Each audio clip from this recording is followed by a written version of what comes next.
অনেক দিন আগের কথা। শাম নামে এক রাজ্যে বাস করত এক দয়ালু রাজা। তার প্রজারা তাকে খুব ভালোবাসত। রাজা ছিলেন প্রকৃতিপ্রেমী। তার ফুল আর গাছগাছালির প্রতি গভীর ভালোবাসা ছিল।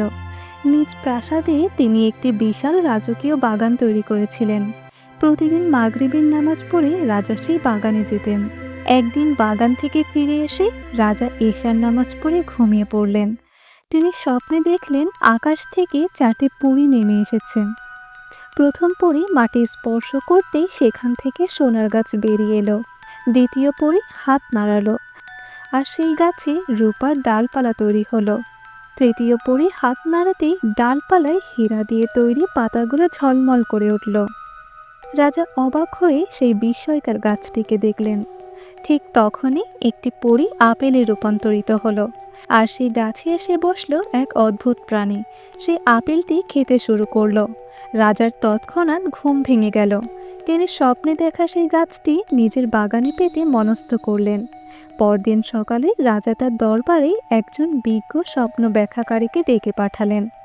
সব শুনে সেই সাধক বললেন, মহামান্য রাজা, আপনি যে পরীগুলো দেখেছেন তারা কাফ পাহাড়ের এক জাদুকরী পরী। তাদের এক দুষ্ট দানব বন্দি করে রেখেছে। তাদের মুক্ত করতে হলে আপনাকে সাহায্য করতে হবে।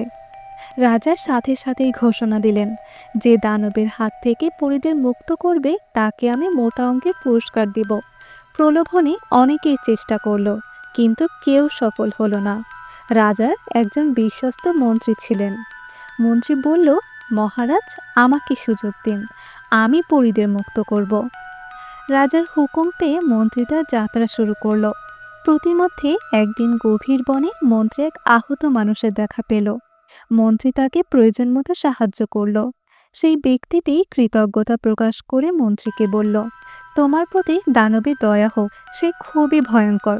তবে আমি তোমাকে একটি মন্ত্র শেখাবো, যা দিয়ে তুমি প্রাণীদের ভাষা বুঝতে পারবে। মন্ত্রী লোকটির শেখানো মন্ত্র মুখস্থ করে নিল। এরপর আবার তার যাত্রা শুরু করলো। মন্ত্রী কিছুক্ষণ পর দেখতে পেল একটি পুকুরের পাশে দুটি মাছ পড়ে ছটফট করছে। সেখান থেকে একটি মাছ বলল, লোকটি কি আমাদের সাহায্য করতে পারে না? অন্য মাছটি বলল, কিভাবে সাহায্য করবে, সে তো আমাদের ভাষা বুঝবে না। মন্ত্রী মাছগুলোর কথা শুনে তাদেরকে পুকুরে ফিরিয়ে দিল। তারা খুশি হয়ে মন্ত্রীকে দোয়া দিল। মন্ত্রীর সামনে এগিয়ে যেতেই পিঁপড়াদের একটি রাজ্যের কাছে এসে পৌঁছালো। পিঁপড়াদের রানী মন্ত্রীকে দেখে বলল, তাড়াতাড়ি চলো, নয়তো মানুষের পায়ে পিষ্ট হয়ে যাব। মন্ত্রী সাবধানে তাদের পথ করে দিল। অবশেষে মন্ত্রী কাফ পাহাড়ে পৌঁছালো। সেখানে এক বামনের দেখা পেল, যে ঝোপে আটকা পড়েছিল। বামন তাকে একটি জাদুর চাদর দিল, যা তাকে অদৃশ্য করে দিতে পারে। মন্ত্রী সেই চাদর পরে দানবের প্রাসাদে প্রবেশ করল। দানব তাকে দেখে চিৎকার করে বলল, তুমি এখানে কেন এসেছ?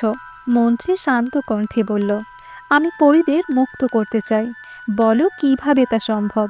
দানব বলল, তোমাকে এজন্য দুটি কাজ করতে হবে। প্রথমত, এই আংটিটি আমি এখন নদীতে ফেলে দিচ্ছি। যাও, এটি কাল সকালের মধ্যে আমার কাছে নিয়ে এসো। মন্ত্রী চিন্তায় পড়ে গেল, সে এখন কিভাবে আংটিটি খুঁজে পাবে? কিন্তু তখনই মাছেরা এসে আংটিটি খুঁজে দিল। মন্ত্রী আংটি নিয়ে দানবের কাছে ফিরল। দানব আবার বলল, এবার এই 3 বস্তা মিলেট আমি মাটিতে ছড়িয়ে দিচ্ছি। এইগুলো দুপুরের মধ্যে বস্তায় ভরতে হবে। এই কাজে মন্ত্রীকে পিঁপড়ারা সাহায্য করল আর কাজটি দ্রুত হয়ে গেল। দানব রেগে গিয়ে বলল, তোমাকে আমি প্রতারিত করেছি, পরীদের আমি মুক্তি দিচ্ছি না, সে তুমি যা ইচ্ছা তাই করো। মন্ত্রী তখন দ্রুত অদৃশ্য চাদর পরে দানবকে আক্রমণ করল। এক আঘাতেই দানব মারা গেল। মন্ত্রী পরীদের মুক্ত করল। তারা সবাই মিলে রাজার কাছে ফিরল এবং কৃতজ্ঞতা স্বরূপ পরীরা সেই স্বপ্নের গাছটি রাজাকে উপহার দিল। রাজা তার প্রতিশ্রুতি অনুযায়ী মন্ত্রীকে পুরস্কৃত করলেন আর পরীরা তাদের নিজ দেশে ফিরে গেলেন।